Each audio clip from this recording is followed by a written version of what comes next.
Welcome to Podkey Daily News, your fast brief on the biggest global developments that matter now.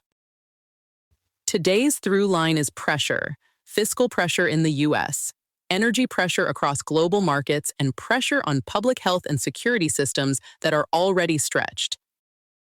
The U.S. federal debt has now passed $40 trillion, with more than $2 trillion added in a single recent year, even without a recession. Interest costs have moved above $1 trillion annually and are now running higher than defense spending, which matters because debt service is eating fiscal room during relatively good times, not during crisis. Treasury efforts to support the long end of the market briefly lifted bonds, but selling returned, a sign that buybacks alone are not resolving investor worries about inflation, deficits, and higher global rates. For households, the practical effect is straightforward. Long-term yields stay high. 30-year mortgage rates are around 6.7%, and financing across the economy remains expensive. What to watch next is whether Washington treats this as a market function problem or a spending and deficit problem, because those lead to very different responses.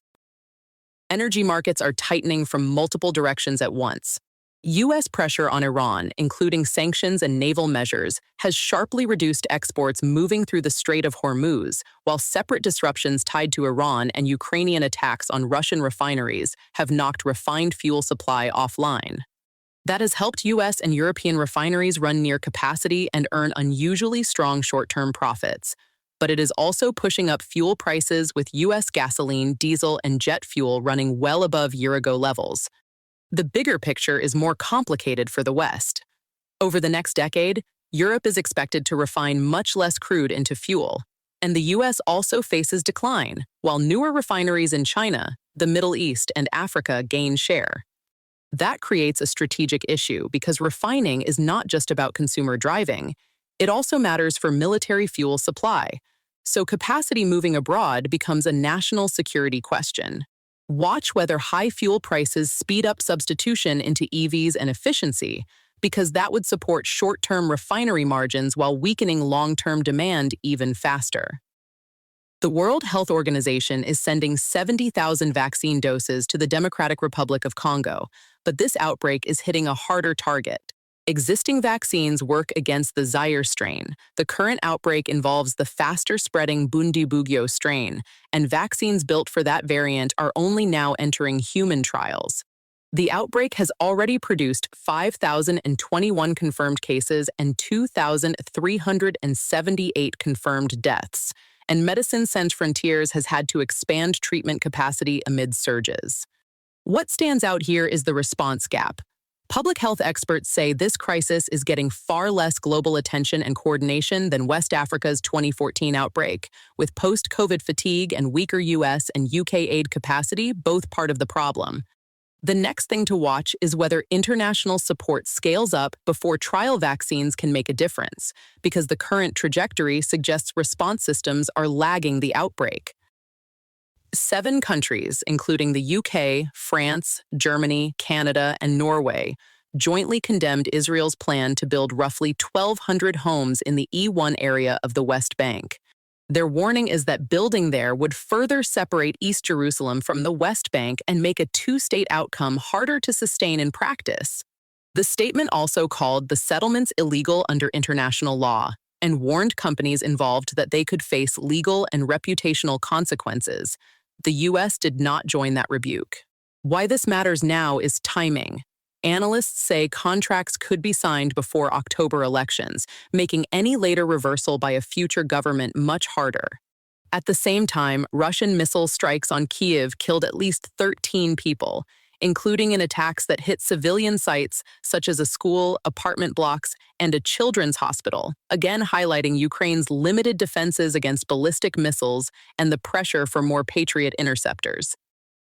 In China, Evergrande founder Hui Kaiyan has been sentenced to life in prison after convictions tied to falsified records, fundraising and securities fraud, and embezzlement. The case lands as a capstone to one of the most consequential property collapses in modern China, exposing how much leverage, concealed debt, and overbuilding had been sitting under the surface. There is also a second China story moving the other way.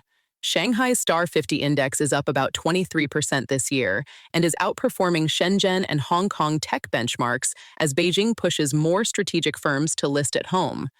Taken together, the message is clear.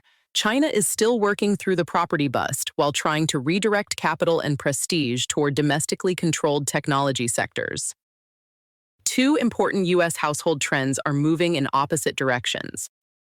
On the retail side, Walmart and Target both benefited from tariff refunds and plan to use some of that money to cut prices, which could help price-sensitive shoppers. Walmart's same-store sales growth slowed to 2.6%, but its e-commerce business rose about 24%, and its store network remains a major delivery advantage. The more serious pressure point is healthcare. Employer-sponsored health insurance is expected to cost Americans about $5,300 on average this year, and employers expect healthcare costs to rise more than 11% next year, the steepest increase in over 2 decades. That hits workers twice, through plan costs and through higher deductibles, co-pays, and uncovered bills. So even where goods inflation eases, healthcare can keep household budgets under strain. California-based companies have attracted about $366 billion in venture capital so far this year, more than 3 times the total for the other 49 states combined, with AI doing much of the lifting. That is already showing up in real-world spillovers, including stronger tax receipts and rising San Francisco housing prices. At the same time, a bankruptcy court delayed Google's proposed purchase of Spirit Airlines data, including decades of internal records and around 100 million emails, after a former flight attendants union pushed for stronger protections. Google says the data would be de-identified and used to improve products and AI models, but the case matters because it could set precedent for how AI firms acquire valuable data from bankrupt companies. Watch this closely. The next frontier in AI may be less about model announcements and more about who can legally buy, control, and train on sensitive data. Nigeria has approved plans to decriminalize attempted suicide, shifting the issue away from criminal punishment and toward mental health intervention, though the policy will be limited unless it is matched with services in a country with fewer than 1,000 psychiatrists for more than 200 million people.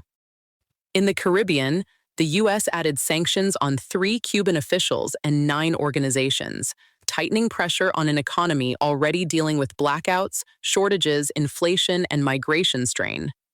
And off Yemen and toward Somalia, the hijacking of a tanker by armed men points to a real piracy resurgence, with wider Red Sea and Hormuz insecurity pushing shipping into riskier waters. That's the brief for now. You're listening to Podkey Daily News. This episode was generated by Podkey. Create your own at podkey.fm.